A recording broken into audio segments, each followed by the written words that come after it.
The Buddha gives lessons on how to listen to a Dhamma talk. There are 5 altogether. The first 3 have to do with respect. As he says, you don't despise the person giving the talk. 2, you don't despise what's being said in the talk. And 3, you don't despise yourself. In other words, you open yourself to the possibility that something good might be said, something useful might be said in the talk, and that you're up to making good use of it. You think of all the people the Buddha gave Dharma talks to, who gained stream entry while listening. Part of it was because they opened their hearts.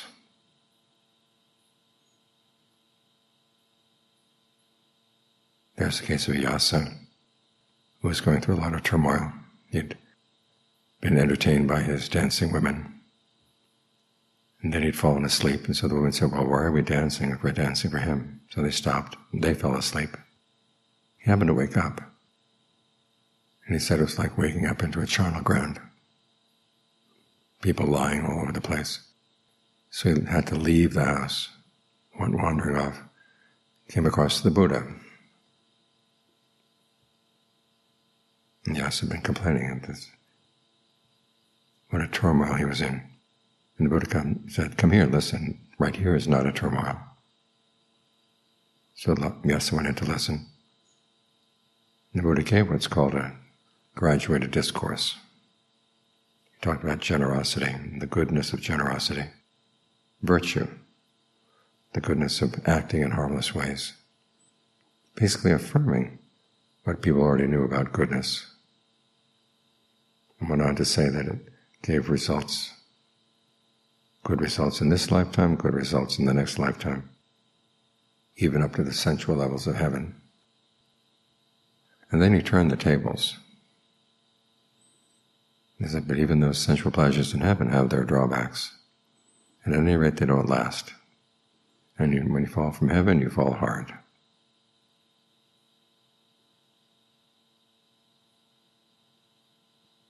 So Yasa was thinking about that. He was already overcome with a sense of disgust for sensuality. And so he was inclined to listen to the Buddha when he said that. And then the Buddha said, well, there's an alternative. There's the alternative renunciation. Now, renunciation doesn't mean you just give up. You renounce sensual pleasures and you look for pleasures of a higher kind. This gets into the second quality, the 4th quality for listening to a Dharma talk, which is you make your mind single. Ekaka is the Pali word. The ekata, the noun version of that, is a definition of concentration. So you try to bring your mind to stillness. You find pleasure in the stillness. And you learn to appreciate it. It's sad that of all the factors of the path, right concentration is the one that gets dropped most often. People saying, well, it's too hard nowadays, it's not necessary anyhow. All you need is discernment, all you need is wisdom, insight. You can go straight from mindfulness to insight. But the Buddha's instructions for mindfulness basically are instructions on how to get the mind to settle down into oneness. So we're listening to the talk and you can bring your mind to stillness. That's an important factor in how to listen.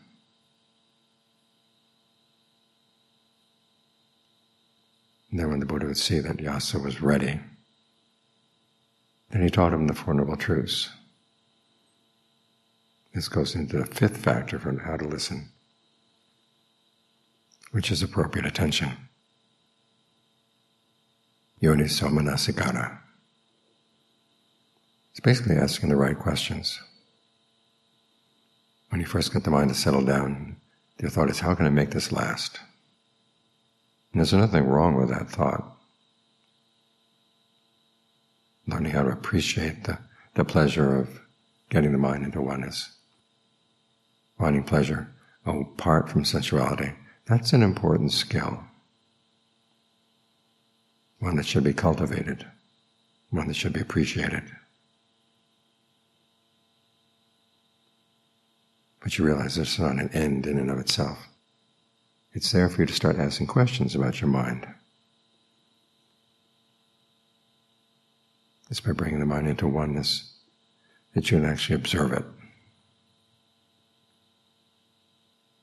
Because there will be thoughts that branch out from that oneness, and you want to see them clearly. When thoughts branch out, where are they taking you? Well, they're taking you back to your old ways.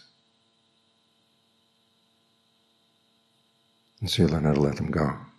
You realize that you are in a position where you can let them go. If we were totally passive, if we simply had to put up with whatever comes, then it would be okay to say, well, just learn how to accept whatever comes. There's nothing you can do about it, so accept the passing show. But we do have a choice. We can say no to certain things. We can say yes to others.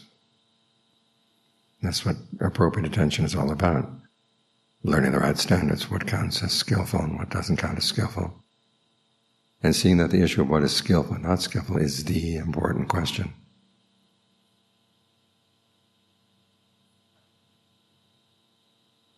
And at first, of course, what's skillful is what inclines the mind to concentration. And then you can perfect that skill, to incline it to deeper and deeper levels of stillness. You begin to realize that once you've got the mind firmly settled, firmly focused in a state of singleness, the thinking that got you there is now the disturbance. So you let that go. In other words, as you've been adjusting the breath, relating to the breath, getting the breath so that the breath and the mind can fit snugly together. Then when they're snugly together, you don't have to think anymore, just let them stay together. And John Fung's comment was, it's like raising a water buffalo. You're trying to call the water buffalo to come to you.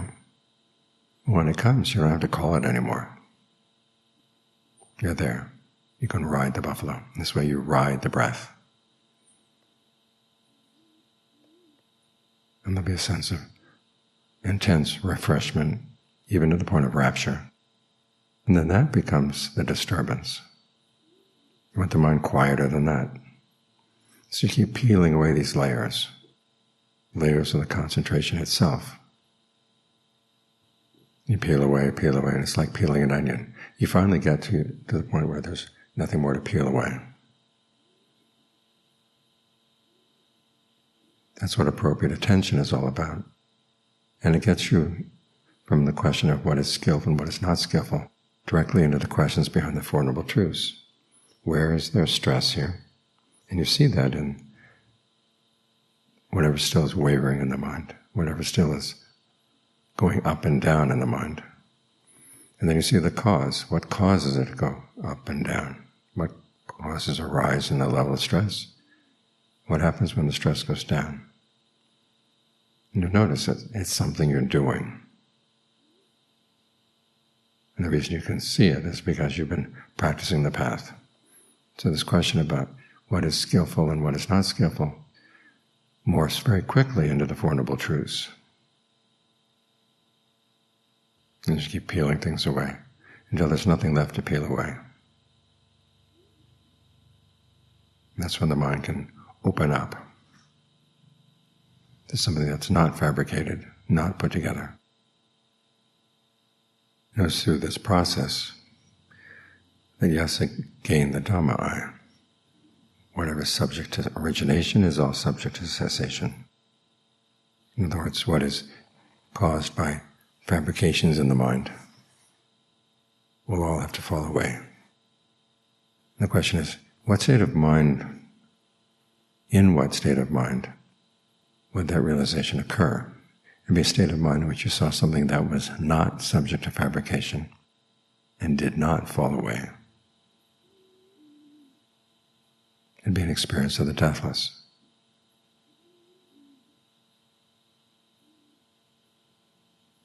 That's called knowing how to listen. You have respect for the talk, you get your mind still, and you start asking the right questions inside, inspired by the talk. Now, gaining the Dhamma doesn't necessarily change your personality.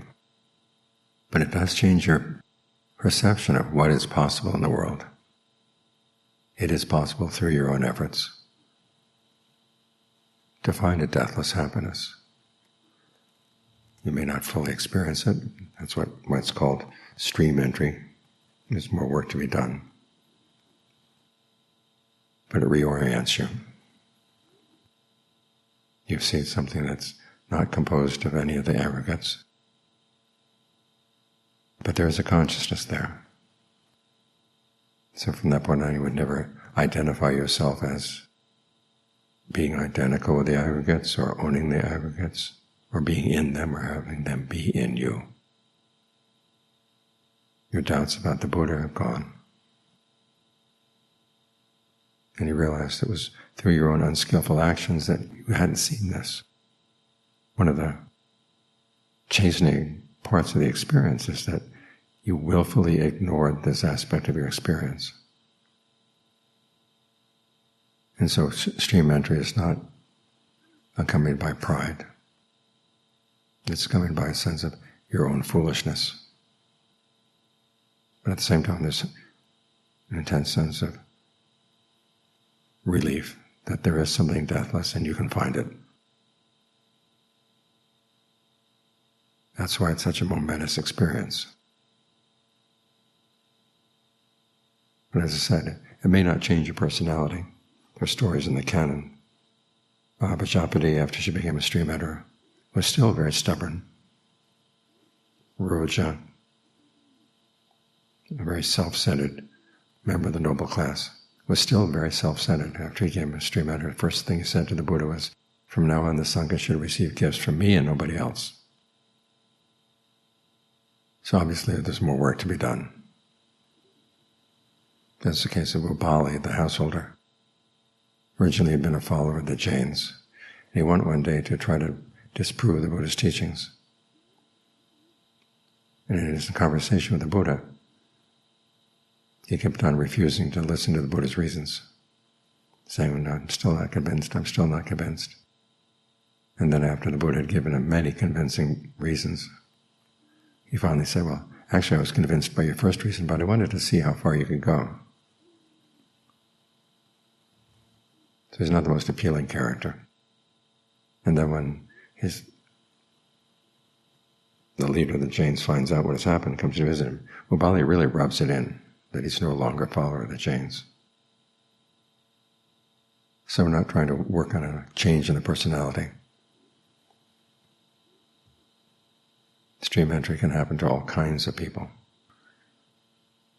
There's the case of the would-be assassin that was sent to kill the Buddha, who ended up putting down his bows and arrows, came in to listen to the Dharma, and became a stream enterer. There's the case of a woman who was coming back from playing around with her serving ladies. They'd gone out for a picnic. She stopped by to see the Buddha on the way back, listened to the Dharma talk, and became a non-returner. So it can happen to all kinds of people. It's from that point on that you actually are said to be in training. In other words, the real work starts. You have a sense of where you're going, what needs to be done, and the question simply is getting it done. And it's the course of that training that you start polishing away your defilements even further. Of course, it's good to polish away whatever ones you can before then, to prepare yourself to get into training. Because we're training not only the intellect, we're training the heart, we're training the character, we're training your will.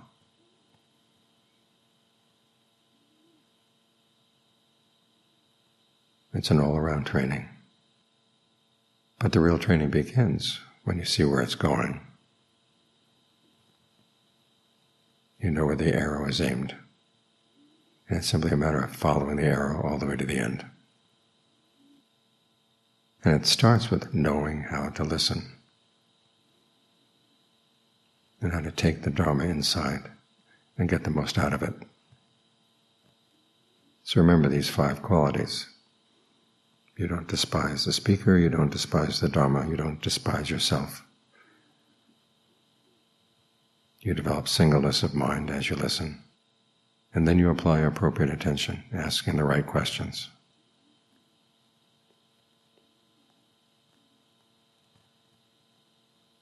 And that's how you find something really special inside.